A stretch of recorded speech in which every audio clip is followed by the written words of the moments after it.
ISA 계좌에 가입한 지 3년이 가까워지셨나요? 만기를 연장해야 할지 해지해야 할지 고민하고 계신다면 이 영상이 꼭 필요하실 겁니다. ISA 계좌는 개설은 빠를수록 좋지만 해지 여부는 개인의 상황에 따라 달라지기 때문에 신중한 선택이 필요한데요. 무작정 ISA 계좌를 방치하거나 해지한다면 최대 400만 원의 비과세 혜택을 놓치거나 ISA 계좌에 재가입하지 못하는 등 최악의 상황에 직면할 수 있습니다.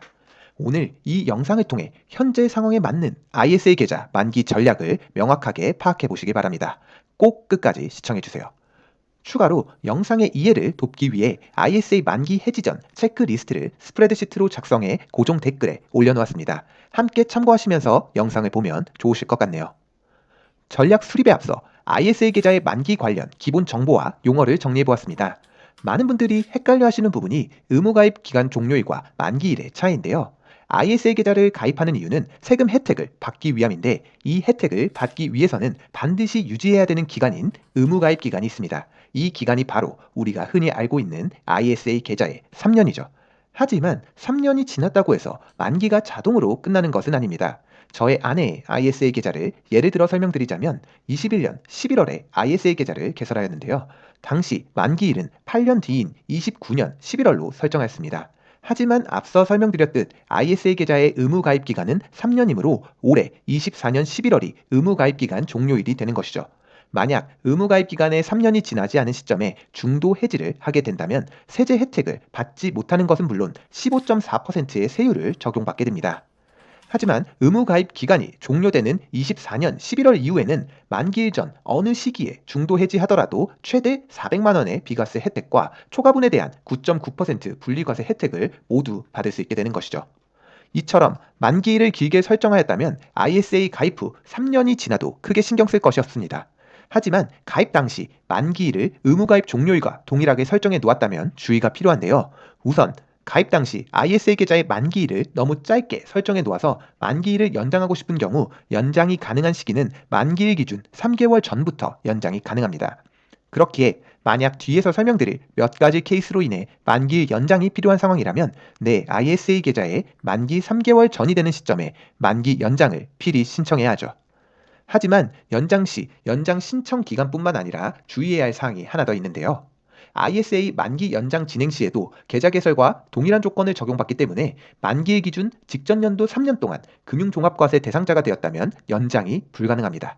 즉 21년, 22년, 23년도 중 이자, 배당으로 연 2천만 원 이상 수령하여 금융종합과세 대상자가 된 이력이 있다면 ISA 계좌의 만기일 연장이 불가능하다라는 의미이죠.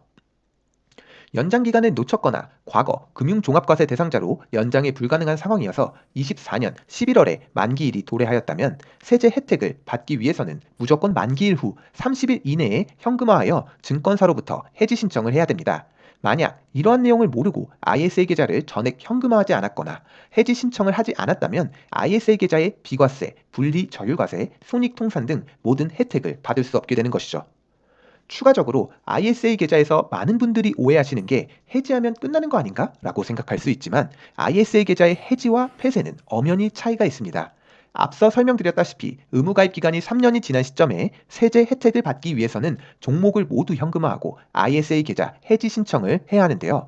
여기서 해지는 ISA 계좌의 계약의 종료를 의미합니다. 그렇게 해지를 했다고 계좌 목록에서 ISA 계좌가 사라지지는 않죠. 이렇게 해지된 ISA 계좌에서는 자산을 매도하거나 보유할 수는 있지만 새로운 상품을 매수할 수 없는 상태로 변하게 됩니다. 그렇기에 상품 매수가 가능한 정상 ISA 계좌를 개설하기 위해서는 1인 1계좌 보유 원칙에 따라 해지 후 폐쇄하는 절차를 필수적으로 진행해 주어야 하죠. 자, 이 정도면 나에게 딱 맞는 ISA 계좌 만기 전략 수립을 위한 필수 정보를 모두 습득하셨을 텐데요. ISA 계좌를 유지해야 할지 해지해야 할지 결정하기 위해선 두 가지 질문에 대한 답을 하면 손쉽게 의사결정이 가능해집니다. 첫 번째 질문은 만기가 되는 해 직전 3개년도 중에 금융소득 종합과세 대상이 된 이력이 있는지 확인해 봐야 합니다. 금융소득 종합과세 대상 이력이 있다면 ISA 계좌를 해지하더라도 신규가 불가능하기에 해당 계좌를 해지하지 않고 만기까지 계속 유지하여 투자하는 것이 훨씬 더 좋은 선택지이죠. 하지만 금융소득 종합과세 대상의 이력이 없다면 ISA 계좌를 해지하기 전 한 가지만 더 체크해 보면 됩니다. 바로 3년간의 ISA 계좌에 운용한 수익금이 비과세 한도보다 높은지 확인해 보는 것인데요. ISA 계좌의 경우 서민형, 농촌형의 경우 400만 원, 일반형은 200만 원까지 비과세 혜택이 제공됩니다. 만약 시장 환경이 좋지 않았거나 잘못된 투자로 인해 3년이 지난 시점에도 수익금이 200에서 400만 원을 넘지 않는다면 ISA 계좌의 수익금이 비과세 혜택까지 커질 때까지 기다리는 것을 추천드립니다. ISA 계좌 개설 후 3년이 지나고 앞서 두 개 항목 모두 만족하셨다면 ISA 계좌를 해지 후 세제 혜택을 받은 다음 폐쇄하고 바로 신규 가입을 진행함으로써 3년마다 비과세 혜택을 극대화해보세요. 이렇게 된다면 9년이면 최소 600만 원에서 최대 1200만 원까지 비과세 혜택을 받을 수 있게 됩니다. 앞서 설명드린 내용을 저의 ISA 계좌를 통해 적용해 보도록 하겠습니다. 저는 2021년도 계좌를 개설하여 올해 12월 22일이 되면 의무가입 기간이 종료가 되는데요.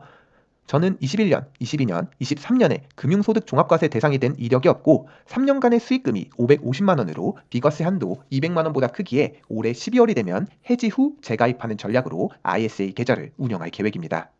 현재 수익금이 550만 원이니 약 두 달 후 추가적인 수익이 발생해 ISA 계좌에서 발생한 배당, 시세 차익이 600만 원이라고 가정한다면 제가 납부해야 할 세금은 39만 원으로 일반 계좌에서 운용 시 발생되는 세금 92만 원보다 약 53만 원 정도 세금을 절세할 수 있을 것으로 기대하고 있습니다.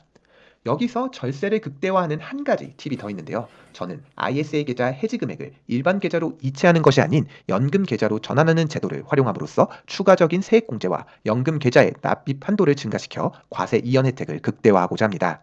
ISA 계좌 해지 금액을 연금 저축으로 전환시키는 부분에 대해서는 다음 영상을 통해 조금 더 자세히 설명드리도록 할게요. 자, 이제 결론입니다.